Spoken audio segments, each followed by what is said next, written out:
Bahkan kembali lagi bersama kami di LG Finansial. Kali ini kita akan membahas tentang saham HRTA atau harta dinata abadi. Ini dia laporan keuangan yang kuartal kedua sudah keluar. Nah, perusahaan ini dia bergerak di bidang perhiasan, pegadaian dan lain gitulah ya. Di sini ada direktur utamanya yaitu Sandra Sunanto, kemudian direktur ada Ong Denny. Untuk apa kata mereka dari Jalan Kopo Sayati di Bandung ya. Jadi ini alamat kantor pusatnya ada di Bandung, jadi agak sedikit berbeda juga dan beberapa perusahaan lainnya yang biasanya di Jakarta ya. Ini kita lihat, nah ini untuk laporan keuangan kali ini mereka itu dia satu tahun penuh tapi bentuknya itu rupiah ya. Untuk kas dan setara kas, kalau kita lihat di sini dia mengalami penurunan sedikit untuk kasnya, tapi gak gitu banyak sih. Untuk piutang usaha dia mengalami penurunan juga, rata-rata persediaan meningkat dari 3,16 triliunan sekarang dia 3,31 triliunan, berarti kurang lebih meningkat sekitar 100 miliaran ya, 150 miliaran gitu. Nah ini total aset lancarnya dari 4,7 triliunan menjadi 4,8 triliunan. Nah ini saya cukup bagus sih menurut kami. Ini ada disebutkan itu yang aset apa ya, aset yang tetap ya. Ini ada asetnya, peningkatan asetnya meningkat juga.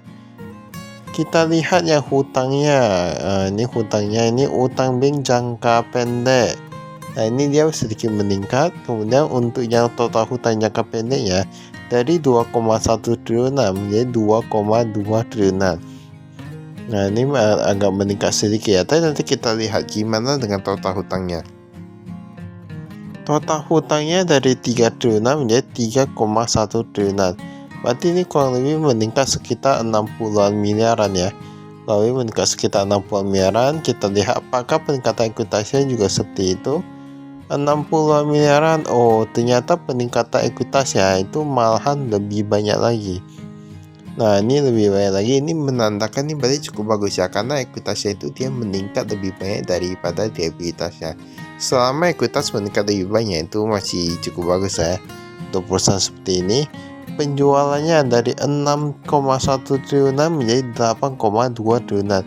Ini adalah peningkatan yang cukup bagus ya, dari 6,1 menjadi 8,2. Kemudian laba brutonya dari 500-an miliaran menjadi 518 miliaran. Kalau kita lihat di sini, ini karena apa ya? Ini karena memang penjualan, kemudian beban penjualan di sini. Kalau kita lihat di sini, oh ini total laba kepada entitas Indo dari 185 miliaran menjadi 206 miliaran. Belum lagi kita tambah dengan tadi peningkatan persediaan, ini sebenarnya dia meningkat lebih banyak ini ya kalau menurut kami daripada laba yang ini. Ini cukup bagus pinjaman yang diberikan. Nah ini pembayaran keuangan operasional karyawan. Oh dia gak ada yang untuk ya pembayaran kepada masuk gitu, kayak gak ada ya. Ini ada disebutkan untuk yang toko-tokonya. Ya ini ada toko emas dan lain-lain. Jadi mereka ada beberapa jenis toko, tapi kalau kita lihat di sini ada yang mengenai penurunannya tuh untuk yang ACC, tapi yang meningkat HRTA Store dia meningkat. Tokonya ada 36 jadi 38, yang tutup itu yang ACC ada tutup 2 toko nih kayaknya. 45 menjadi 43, berarti imbang aja ya untuk yang apanya total jumlah gerainya di sini. Untuk kepemilikan kayak gak ada yang berubah nih. Nah kayak gak ada yang berubah.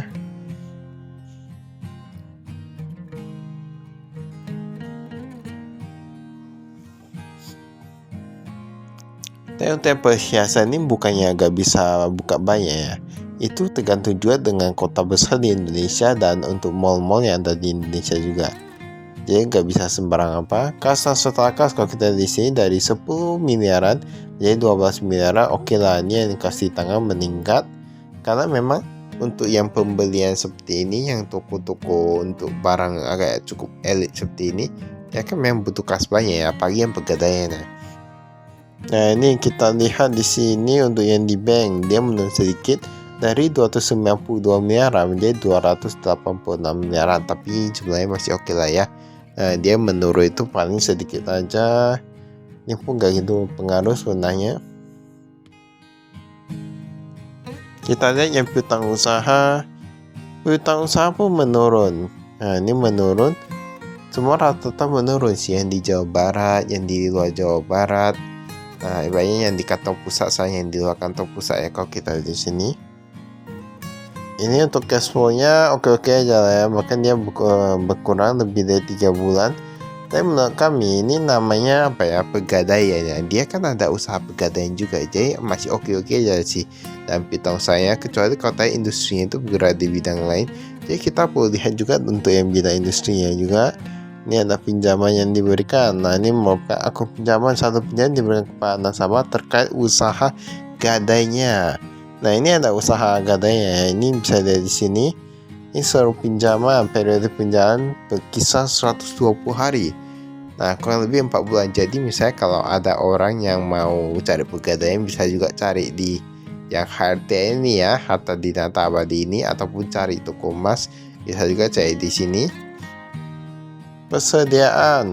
Nah, ini 3,1 triliun jadi 3,3 triliun. Kita lihat peningkatannya itu yang di barang jadi. Nah, ini cukup bagus nih, karena dia di barang jadi. Dan menurut kami ya, kalau mereka emasnya itu kan semakin lama walaupun mereka simpan, itu akan terus meningkat harganya ya, mengalahkan inflasi ya. Menurut kami seperti itu. Menurut kami cukup bagus sih kalau dia penjualan meningkat, apalagi persediaan meningkat. Jadi dia misalnya kalau penjualan menurun, dia tetap bisa meningkat. Semua bagus sih, tapi walaupun begitu, ini kan nilainya, dia bukan berarti jumlah barangnya. Nanti kita lihat, dari mereka ada sebutkan ya, jumlah barangnya itu berapa, karena memang mereka ada banyak sekali untuk yang barangnya gitu, seperti ada permata, ada apa, ada emas, jadi gak bisa disebutkan semua ya. Utang jangka pendek, kalau kita lihat di sini, mereka ada utang kepada Lembaga Pembiayaan Ekspor Indonesia. Nah, memang ada beberapa perusahaan yang dia ekspor itu, dia ada utang kepada Lembaga Pembiayaan Ekspor Indonesia. Tetapi selama itu bisa dibayar cukup bagus lah ya. Gak gitu apa sih ini?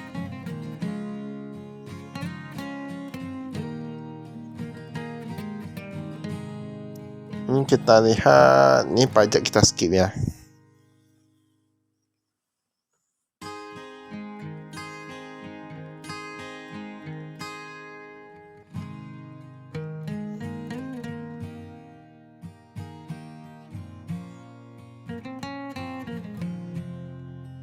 Nah, ini beban akrual, utang bank jangka panjang. Ada yang kepada Bank Pembangunan yang Jawa Tengah, Maluku Utara, Sumatera Selatan, NTT. Ini kok mereka utang bank jangka panjang rata-rata di bank daerah ya. Nah, itu terkadang perlu kita lihat juga apakah memang janji di bank daerah itu lebih bagus untuk yang jangka waktunya, jatuh tempo dan lain-lain fasilitas. Mungkin di sini ada modal sahamnya nih 2024 sama yang 2023, 71 0,37 64428,49. Nah, kayak ini gak gitu berubah banyak sih. Nah, ini ada sebuah juga, ada beberapa dividen dan lain-lain. Nah, ini beberapa pokok penjualan. Kalau kita lihat di sini, ini pembelian netonya bahkan meningkat loh. Jika dibandingkan dengan tahun lalu yang kuartal sama, ini kan berarti menandakan memang cukup bagus ya. Memang ini merupakan pure penjualan. Nah, ini cukup bagus. Beban penjualan kalau kita lihat di sini, dia meningkat tapi oke aja sih menurut kami. Beban umum dan administrasi ini bisa di sini.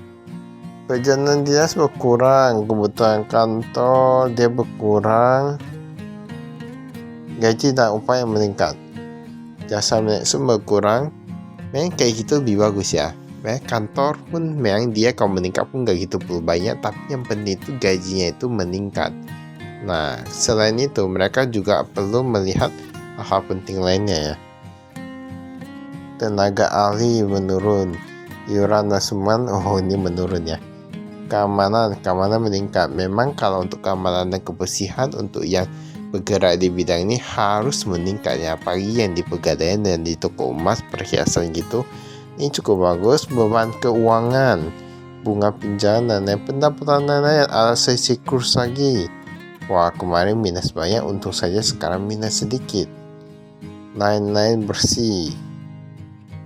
ini kok ada lain-lain bersih, ini yang kita nggak tahu ya. Ini jaminan pribadi. Wah, ini bahkan mereka ada pakai jaminan pribadi dari top management. Nah, ini kita lihat dari Feria di Harta Dinata. Oh, nah, digunakan sebagai jaminan atas utang bank. Tapi itu berarti kalau kita lihat di sini ya, ini berarti memang perusahaannya ini dia mementingkan kepentingan perusahaannya untuk yang manajemennya. Kita nggak tahu semua atau enggak, tapi untuk yang ini berarti dia memang loyal kepada perusahaan. Nah, ini cukup bagus, perlu dipuji untuk tindakan dari manajemennya. Ini adalah hal yang bagus menurut kami. Jarang loh ada bos mau keluar duit sendiri untuk perusahaannya. Walaupun memang ada juga, tapi agak gak gitu banyak gitulah ya. Tapi perlu dipertanyakan juga itu mengapa sampai pakai yang pribadi ya. Nah, ini kita lihat, ini ada penjualan netonya, ini ada lewat grosir, ada toko. Kalau kita lihat di sini, ini grosirnya bakal meningkat, yang tokonya ini bakal meningkat. Saya menurut kami ya, kalau grosir udah meningkat, itu berarti kita sudah dalam lingkup B2B ya, bisnis to bisnis ya. Ini cukup bagus karena bisnis to bisnis itu bisa meningkat. Gunanya toko kita bisa meningkatkan brand awareness kita. Brand awareness kita pun meningkat. Ini saya cukup bagus sih, semua rata-rata pendapatan jasa pemurnian emas maka meningkat. Mereka udah dapat pendapatan dari sana. Ini cukup bagus. Pegadaian kemarin baru mulai, ini jasa pemurnian emas mulai dapat lagi. Ini berarti mereka terus ekspansi. Ini saya menurut kami sangatlah bagus. Kami suka dengan perusahaan ekspansi. Begitu saya dari kami, sekian dan terima kasih. Saya investasi.